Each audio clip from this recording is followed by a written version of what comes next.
thing, right? So I think first and foremost that we need to decolonize our minds, and we need to support each other, man, and stop running to everybody else to be so quick to put money in their pockets, man.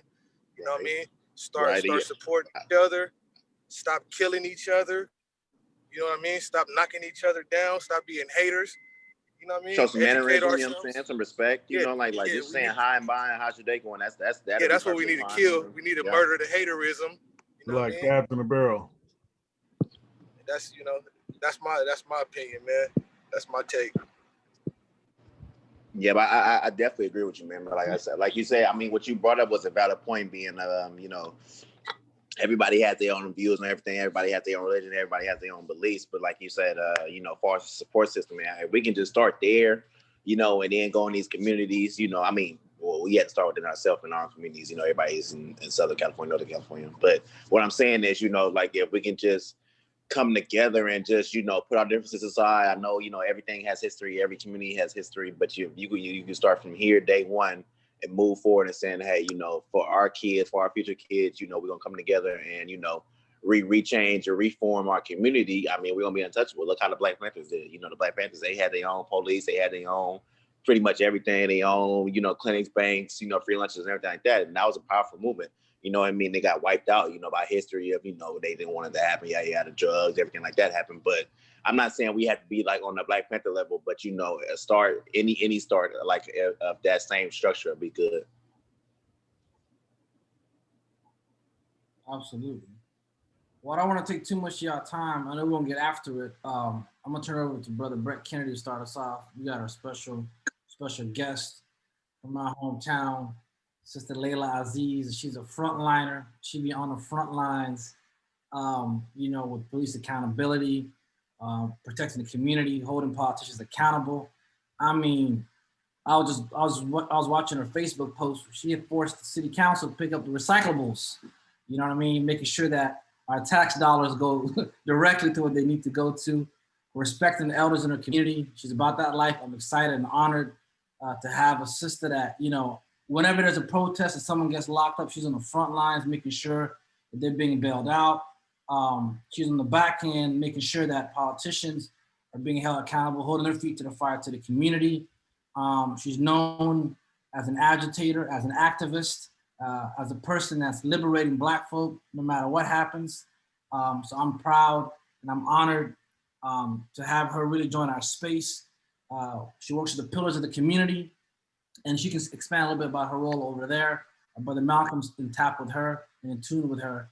But it's really a pleasure and honor for her to come and shed some light upon what it means to really be active, not on just on a statewide, nationwide, you know, global level, but at the local level. So without further ado, do you mind, Sister Laila? There's a lot of mentees that are part of our program. What's our number now, Brett? How many folks do we have? We got about 70. With the new about 70. Yeah. So do you mind if we just record your portion so we can share what some brothers are working this weekend? I don't mind at all. Okay, appreciate you, sister. Oh, she's on mute. So with that being said, the floor is yours. No, I don't mind at all. I was telling my kids to turn down their television. I could hear them. You know, we multitask. I got my little homie right here too. Yes. That's right. That's the future, the legacy. All right. So today we're going to be talking about voting, right? You guys want to give me a foundational piece of the things that most interest you about our conversation today, the propositions, the elections. What is the most interesting part? I know we've been hearing a lot about Prop 16. So let's start with that one. You want to start with Prop 16? Now we can go back and forth. I have a presentation. You guys want me to share that, or you want to just kind of talk off the cuff? What's best for you guys? Sister, how about you give us a presentation, and if you would be so kind to give us a dialogue after that, man, we'd appreciate it. But please bless us. Okay. Yes, sir. Mm-hmm. Let me go ahead and get this open. I had it open. There we go. I'm sometimes technologically not as literate as I'd want to be. It's all good. We just talked about all the patience we need to have for each other. Take your time. Thank you, sir.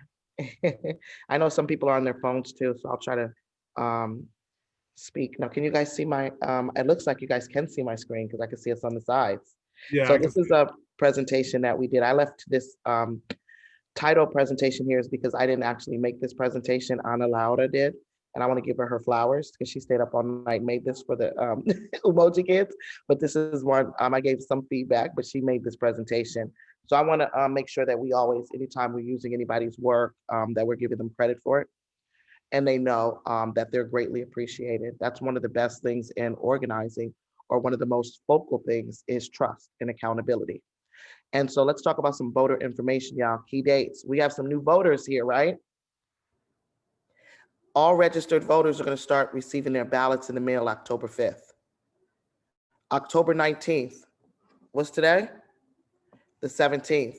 You must register by this date in order to vote November 3rd, you guys.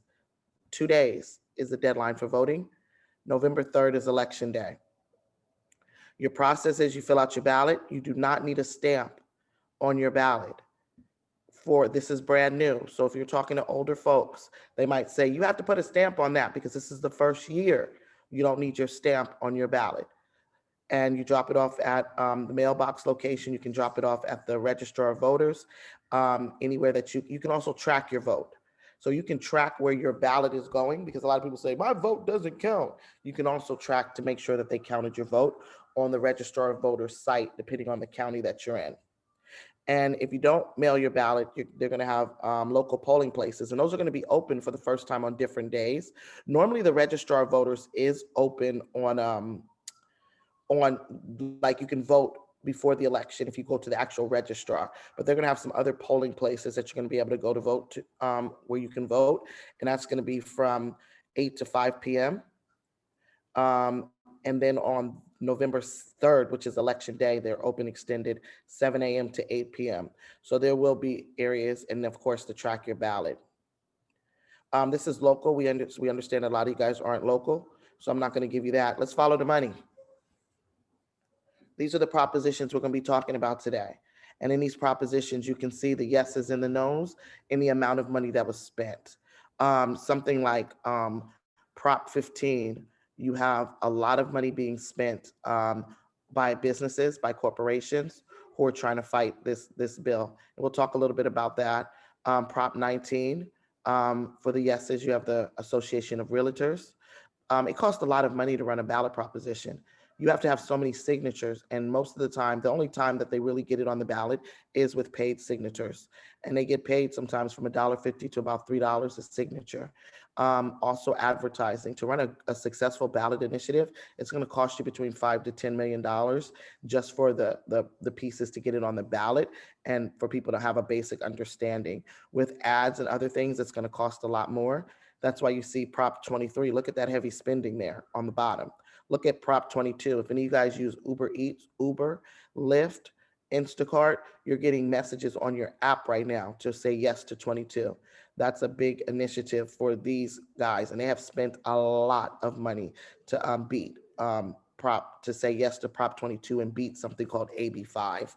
We'll talk about that a little bit later too, when we get into that. So this is a cheat sheet. I'm a radical. I'm a police abolitionist.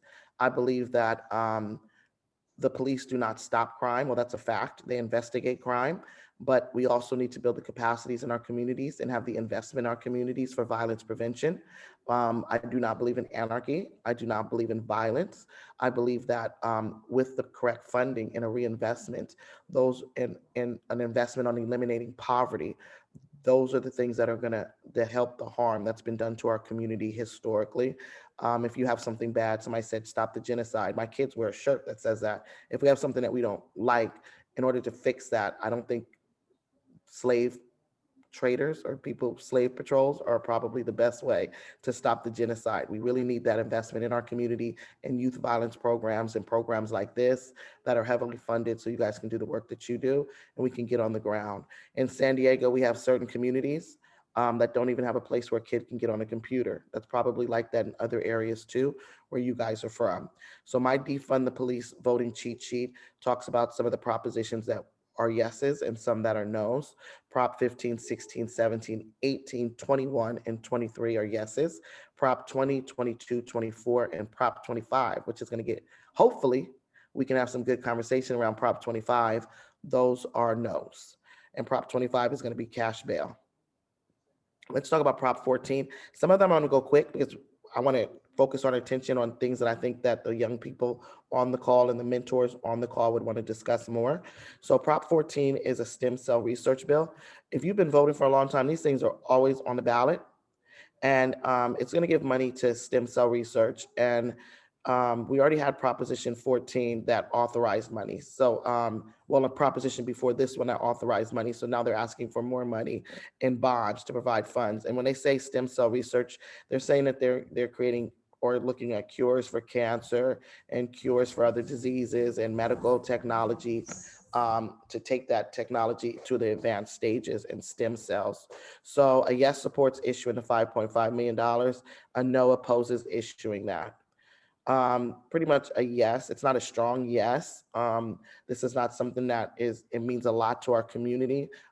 Medical advancement, though, and in our community's health does mean a lot. But religiously, some folks they don't feel good about stem cell research. So that's going to be a personal kind of conversation that you're going to have. We got Prop 15. This is a big one for us. Schools and community first. This one, the NAACP said no on. One of the premier Black organizations. They got $1.2 million to say no, though. So we want to talk about that. And if anyone wants to say anything while we're talking, please, I don't have like, okay, I'm going to present to you and you have to listen. Just chime in. Prop 15 is basically saying that there was a bill, Prop 13 in 1978, and it froze property taxes. And what happened, it was devastating to poor communities. We rely on property taxes for our schools and communities. So what we're saying is we want property taxes for commercial buildings that are worth $3 million or more to have to pay property taxes based on their current worth. Why do we say that? Is because what they do is these very rich people, even when they die and they give the money to their kids, they know how to create these loopholes to prevent them from paying taxes. I think they say right now, if Coca-Cola in California paid their correct taxes for Prop 15, they'd be paying almost $500,000 a year in California that would go to school. So almost $500,000. And a lot of people are going against it. Some of the language is not true. It's scare tactics, but there are some that are. So for the first 40 years, Chevron is another one that paid historically low, very low property taxes. And the reason is they're paying taxes based on an appraisal value of in the 1970s. And that's severely hurting our schools, particularly where our home property values are a little bit lower than the more affluent places. We're getting robbed the most in our communities. And so I'm a strong yes on Prop 15. Small businesses will get a tax. Some people are saying, but if you raise the value of the property, I mean, if you make the people who are the commercial owners of the property and the property is worth more than $3 million, and now they have to pay their fair share of taxes, they're going to then roll that and trickle that down to the small business within that facility. And that could be true because that tends to happen and they're exploited. The issue is, though, that ultimately, of course, small businesses will get that tax cut, understanding that some parasitic landowners will do that. But also, our schools don't even have basic music anymore. Our schools don't have basic art anymore. Our schools have become so defunded and de-invested that due to laws like this, that our kids are coming out from poor neighborhoods without the enrichment programs that other people from affluent neighborhoods, they're automatically built into their schools. And if it's not built into their schools, they can pay $400 a week for this enrichment class. And that's just not fair on what's going on. So we're yes on Prop 15. Prop 16 is that's our affirmative action, right? And so Prop 209, I have an issue with this country and how this country has dealt with us as Black people. And most of us do. But this country has never really made an investment in the Black community and made amends in the Black community for the damage that has been done from slavery onto Jim Crow, black codes, lynching, voter rights, redlining, where we couldn't live in certain communities up until the 70s and early 80s, to credit, where until credit was made, and we still struggle there. Um, Credit worthiness was made on a scale, a numerical scale. How we were looked at as not being credit worthy. These things went into my lifetime of when I was already born. These inequities, to mass incarceration, to mass elimination, to police brutality, to gang documentation based on just where you live. All of these things. And so we have all of these things going on. And in 1996, they decide to ban affirmative action. But these are the same people that argue, well, we've made everything okay. I never owned a slave, but you've also done everything that you can to ensure that the people that were damaged always are behind you in the race to make sure they can never catch up. And that's one of the biggest issues that I have. The Prop 16 passing is probably very small because of the people who are against it are liberals and are conservatives who do not believe that affirmative action is needed.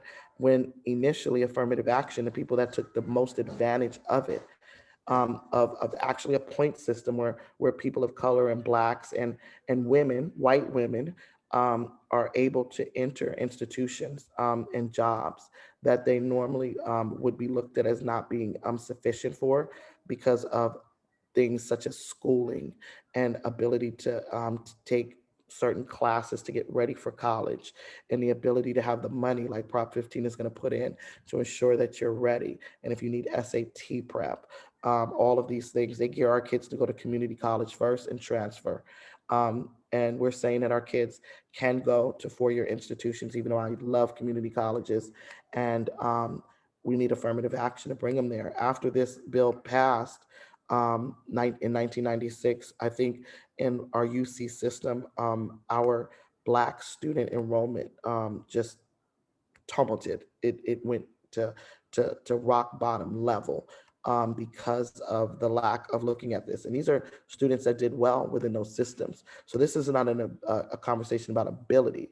This is a conversation about understanding that our educational system from grade school, from K through 12 is not the same, understanding that our communities and the environmental factors and risk factors in our communities are not the same, and giving people that would do well in those places a chance, even though they might not meet the regular scheduled entry requirements or of the top level, as they put it, and really leveling that playing field. And some people feel, no, you should have to compete like everyone else. And we're saying, then let's start at kindergarten and invest. Oh no, we don't want to invest in that. We don't want to pay for Prop 15. And that's the thing you're going to hear. It's really systemic racism and institutional racism. So we're a strong yes, knowing that we live in a place that's going to most likely in California vote this bill down.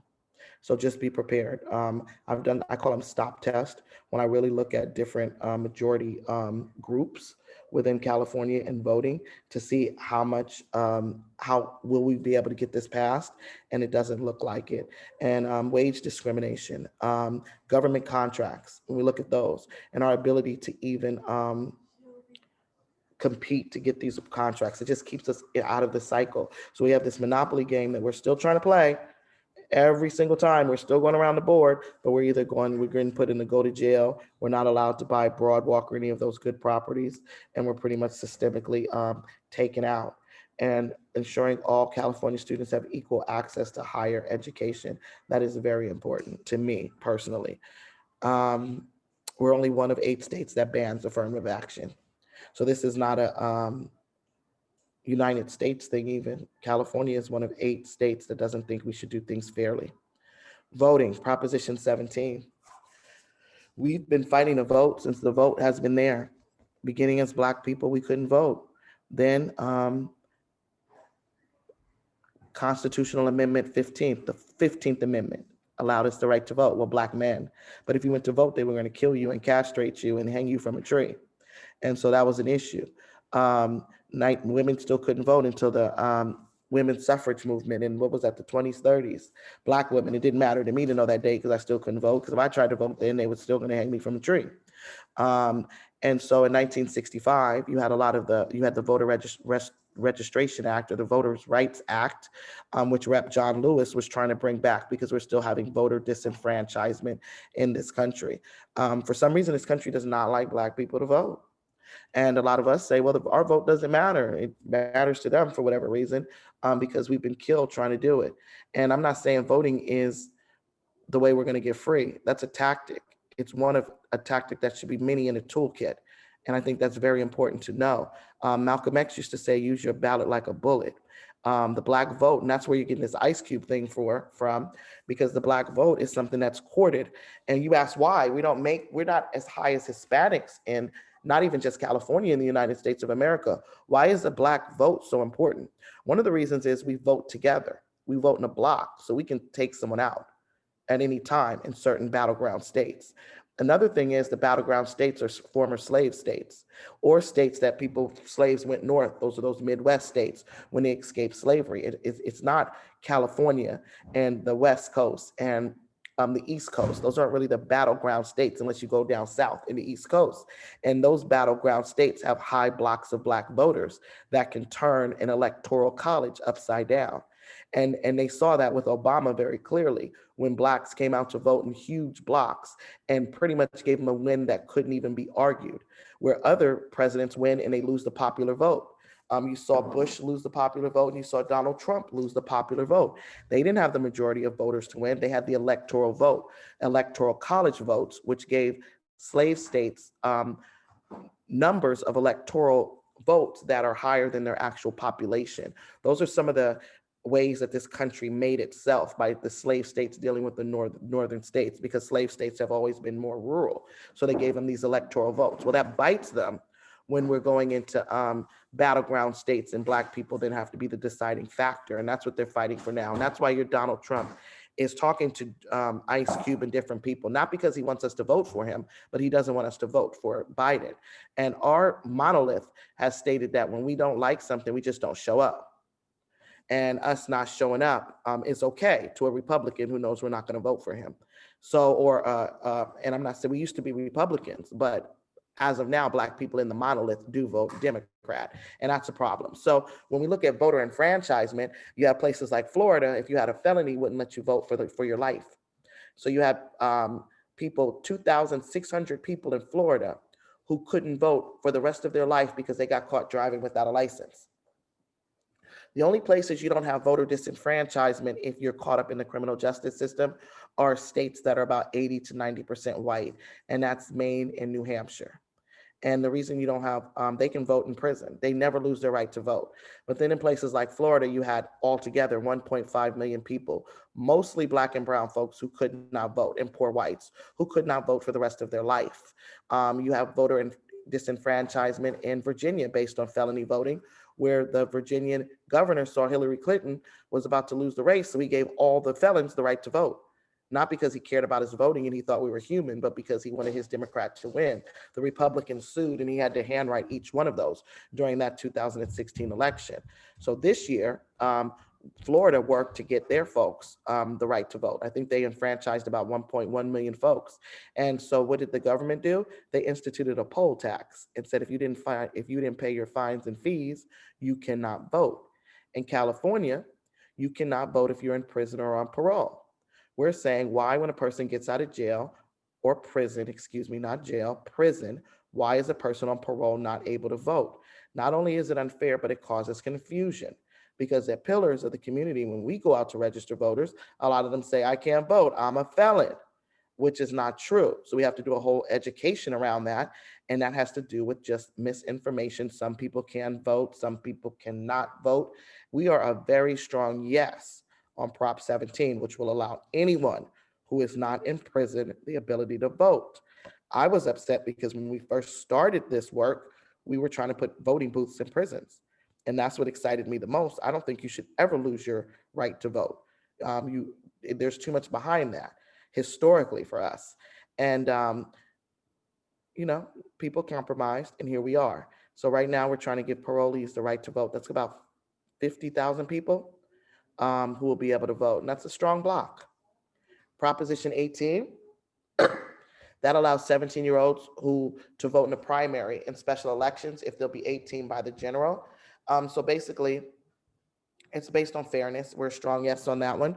So if a primary normally sees the top two who are going to go to the general, so we're saying, okay, if we're looking at the top two in a primary, it's and a person's only 17, they should be able to vote because on their 18th birthday, they're going to be able to vote for the person on top, for the one of the two people. So that's just the basic fairness bill.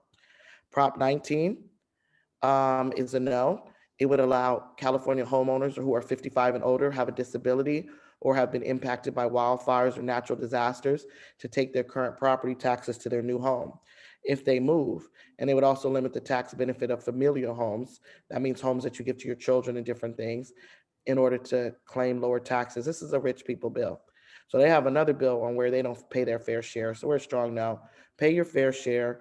Most of us are not in this situation. I'm not a capitalist by nature. So those of us who are like, well, I'm going to be a multi zillionaire, and I don't want to pay a lot of taxes. This might be a yes for you, but this is a no for me. Prop 20. This is the fight. Criminal justice system. Once again, we keep having this fight. We win, they come back. We win, they come back. They win, we come back. Prop 47 was, I want to say 3 years ago, maybe 4 years ago, where we had people going to prison for petty theft, for stealing gum.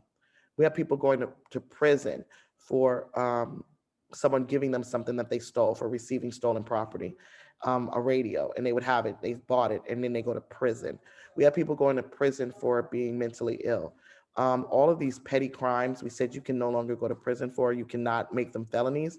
They are misdemeanors, and that you can't go to prison for a misdemeanor. There's special ways that the DA can make a misdemeanor a felony, only to Black and brown people. We can talk about that later. But as a whole, you cannot go to prison for a misdemeanor. And it cleared out the jails. It cleared out the prisons. Not as much, but the jails really, because a lot of people with petty offenses were in the jails, serving considerable time. And a lot of district attorneys and other people who make their money on putting people in cages didn't like it. Prop 57 was the same way. You had people who had already done their time for their offense who are only in there because of enhancements. And Prop 57 said, no, you can't just hold people, a nonviolent person, in jail. You got them for a drug offense. They already did the time for the drug offense, but now you want to give them the previously incarcerated enhancement and the this enhancement. That doesn't make sense. They have 6 years of enhancements for a 1 year felony, and it took those away. Excuse me, and it started freeing people, and some district attorneys didn't like that also. So you had Cooper, and that's a brother, y'all. Cooper is the worst of the worst. He's up north. He is always running these. He's an ex-police officer, and he likes to run bills that are offensive to his community. He gets paid a lot by law enforcement, and and this is big money because the more people that are in prison, those are jobs. That's job security. That's always also vendors. There's a lot of people who have billions of dollars at stake from just vending the prisons, from furniture to clothing to food. So there's a lot of money that gets pushed into these kind of propositions, and why it was passed.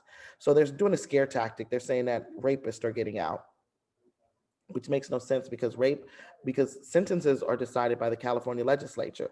So they could have fixed that if they cared. And the person who's running this bill, Cooper, has sexual assault on his jacket.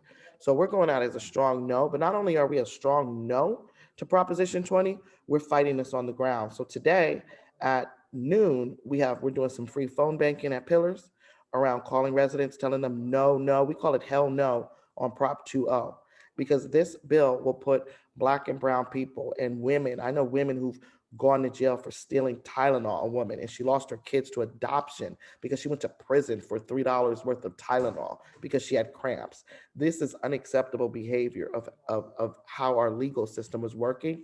And Black, Indigenous, and Latinx people were the most harmed, disproportionately harmed by this criminal justice bill before it, and Prop 20, which is coming now. So we're strong now. Prop 21, rent control. So you have this Costa-Hawkins Rental Housing Act in 1995, and it gave the city's ability to enact and expand rent control programs. It basically restricted the ability to do that. So Prop 21 is going to amend this Costa-Hawkins, that's what it's called, and it's going to allow governments to pass new rent control. Because basically what happened was we can't get rent control, and it is unaffordable to live in California, period. And you really have now this is one of the biggest issues in certain neighborhoods. You have these Airbnbs that they're driving rental prices up. You have supply and demand, right? So you have more people that need an apartment than there are apartments. That drives the prices up. And you have it to a point where it's so expensive, you would need $30, $40 an hour just to have a 2 bedroom or 1 bedroom. And so we really need to look at these rental prices and how they're out of control. But we're legally not even allowed to enact rent control because of the Costa-Hawkins Rental Housing Act. And so it's going to give people the tool to be able to protect our most vulnerable renters. And make sure that they don't get these unsustainable rent increases. We're not gentrified out of our areas, and it's going to help decrease homelessness. So we are a yes on this Prop 21. Prop 22, the Uber proposition. So there was a court case that came out, Diamond X, and the courts basically said that if a person does this, this, this, and this, they're an employee. You can't make them a contractor. Why would we care? Because an employee has certain rights. There's a right to a minimum wage.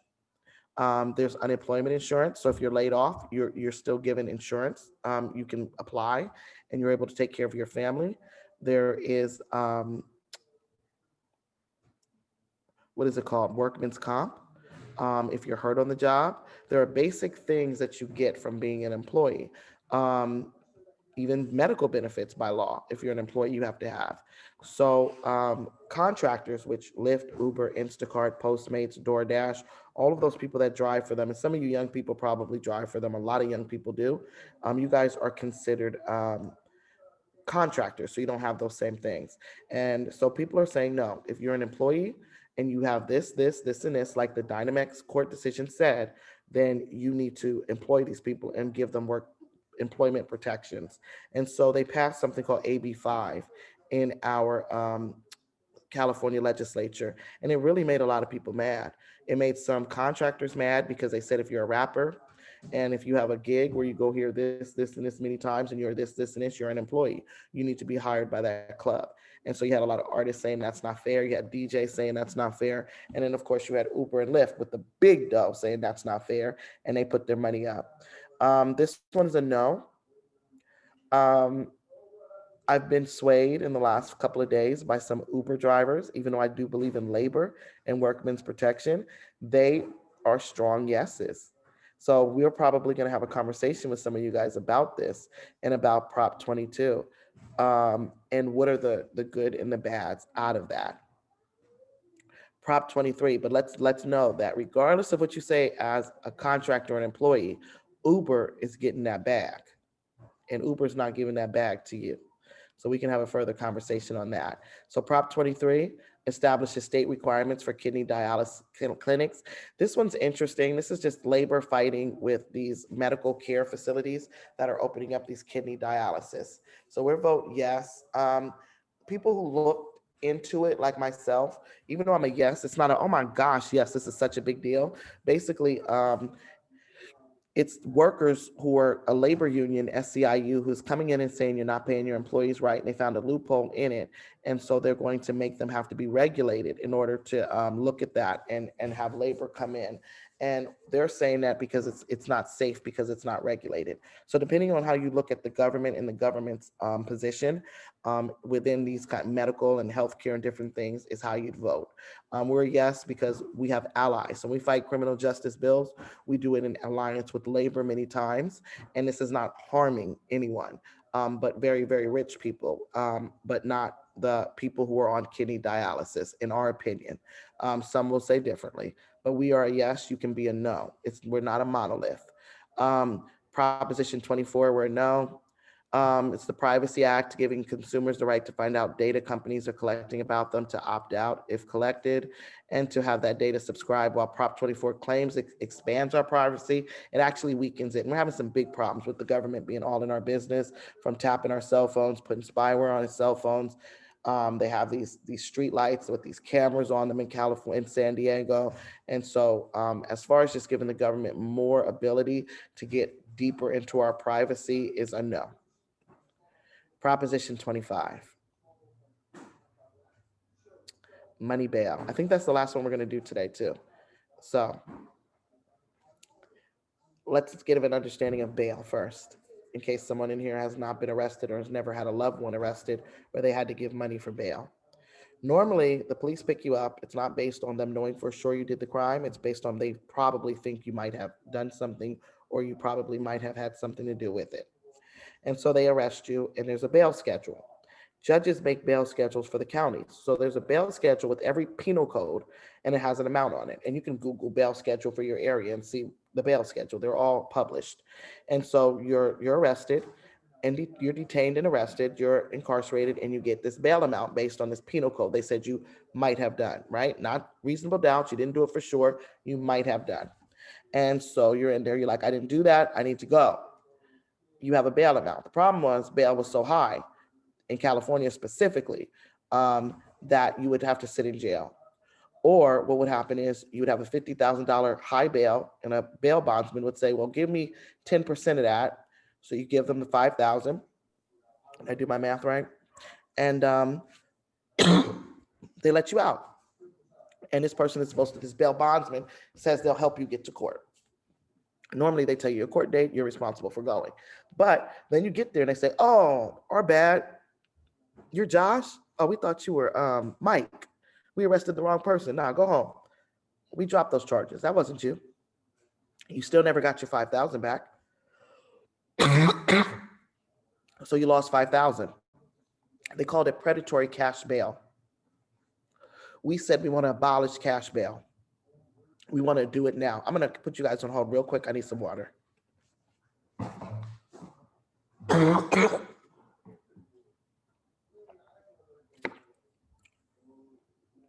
No, I can't find how to get you off hold. Can you guys hear me still? Oh, you know what? I have that's my technological skills. When I said I want to put you on hold, guess what I did? I stopped sharing my screen. instead of stopping my video. That's great. But anyways, I got my water. So basically, this predatory system left poor people in jail. It took money that we could have used for rent, for buying a house, for anything, for buying a car, to taking care of our kids. We said no cash bail. This is nonsense. So they passed SB 10. It looked great. We supported it. We were excited. SB 10. We are abolishing cash bail. Then they started amending it while it was going through legislation. The next thing you know, we have this assessment. We're like, what is that? They're like, oh, we give you this assessment. If you score high, if you score low enough, you just go home. Well, what happens if I score high? You stay there. Hold on. If I score high, I stay in jail? Yes. So can I bail out? No. Cash bail will be eliminated. We're like, no. Because we know those are biased. Those assessment instruments always score Black people, brown people higher, younger people higher, poor people higher. No, because this is what you're going to do. You're going to have all these folks sitting in jail, losing their jobs, who can't bail out. So we went no at the end when we were yes at first.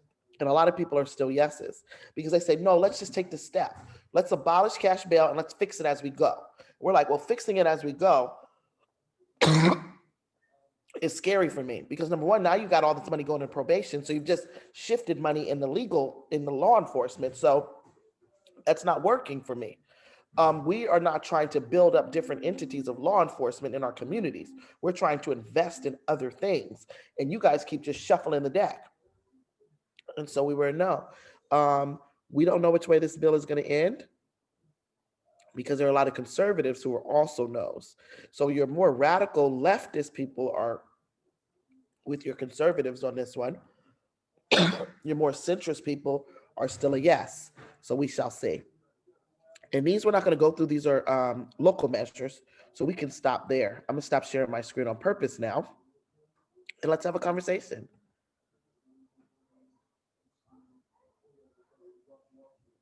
How you brothers doing? Good.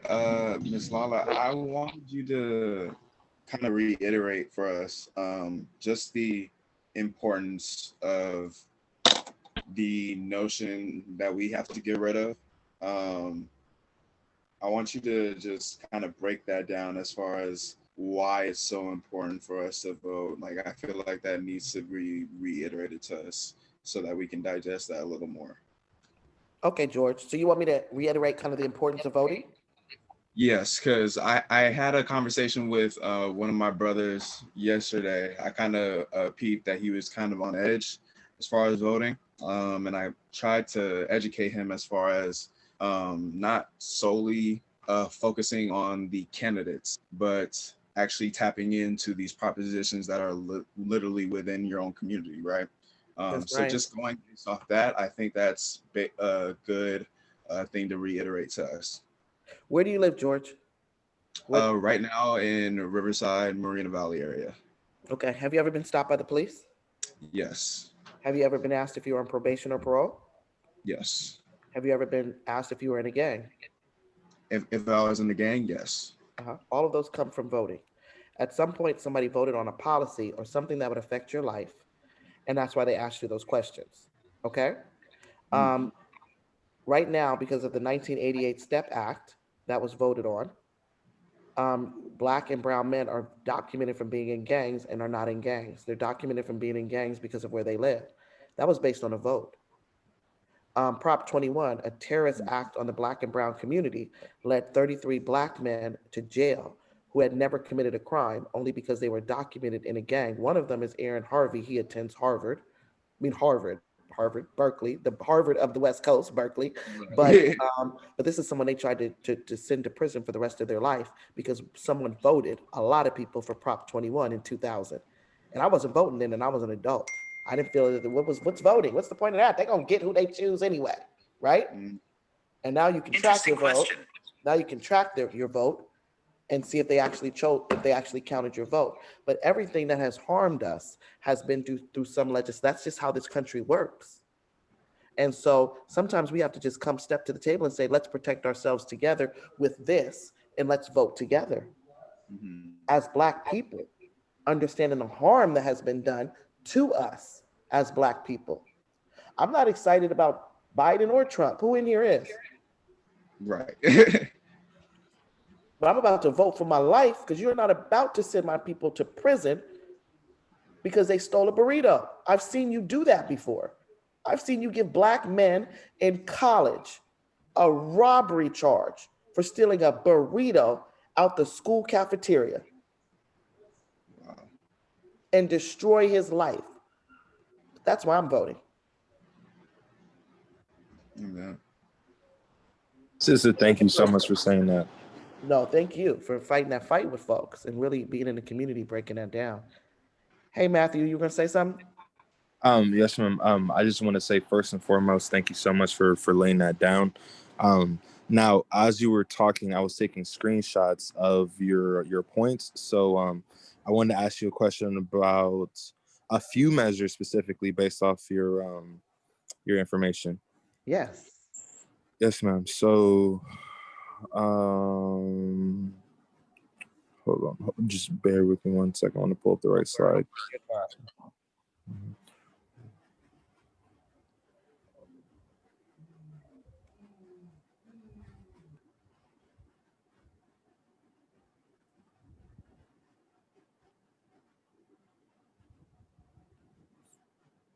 Oh, yes, ma'am. Okay, so Prop 21, when you're talking about rent control, right? I Mhm. totally agree with you that rent control is necessary, and I totally agree with you that the dynamic where they configured Airbnb prices into how they um, established rent prices was ridiculous. However, when you're talking about government intervention, isn't there always the notion that it simply solidifies the crimes that have already been done? And i.e. would be San Francisco. San Mhm. Francisco apparently was Mhm. primarily Black for the majority of time. However, due to gentrification, these people were relocated. If there's rent control that then solidifies rent in the areas that they've moved to, would they ever have the ability to go back to San Francisco? So is it really addressing the crime that was committed? Not at all. Rent control is not going back and fixing any of the things that have been done to our communities and the devastation that has happened. It's just allowing rent control now to be enacted to freeze rents now in the present time. So you are correct. No, it does not help anything historically done. Yes, ma'am. Um, yes, ma'am. And I'll research a little bit more for my other two questions.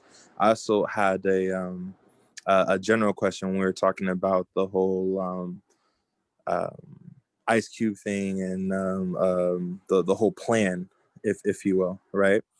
Can you give it to me in a nutshell? Can you give me the elevator speech of it? Because I haven't really looked at it, but what's Oh, the yes, elevator ma'am. speech of Cube's Yes, ma'am. plan? So, not a problem, sister. So the CWBA is basically Ice Cube's plan as far as how the Black um, population, coalition, nation, what have you, what name you want to ascribe to it, is available to receive compensation and recompensation for the things that have happened. So that way, we don't just start behind the eight ball. It makes us what essentially a protected species or protected ethnicity, if you will, that would afford us certain things so we'd be able to catch up. It's akin to basically putting a free spell, if you will, on everyone else that's running in the race because they didn't lap you 80 times, and then you get some super power up that allows you to speed up the process, so that way we can quantify when we can catch up instead of just saying, well, we're just going to throw this at the board and see if it works. We have an actual a mathematical situation where we can show by this date this will be abridged. The uh, Ice the Cube showed a date in his plan that this will be fixed by this date of certain things. oh no, ma'am.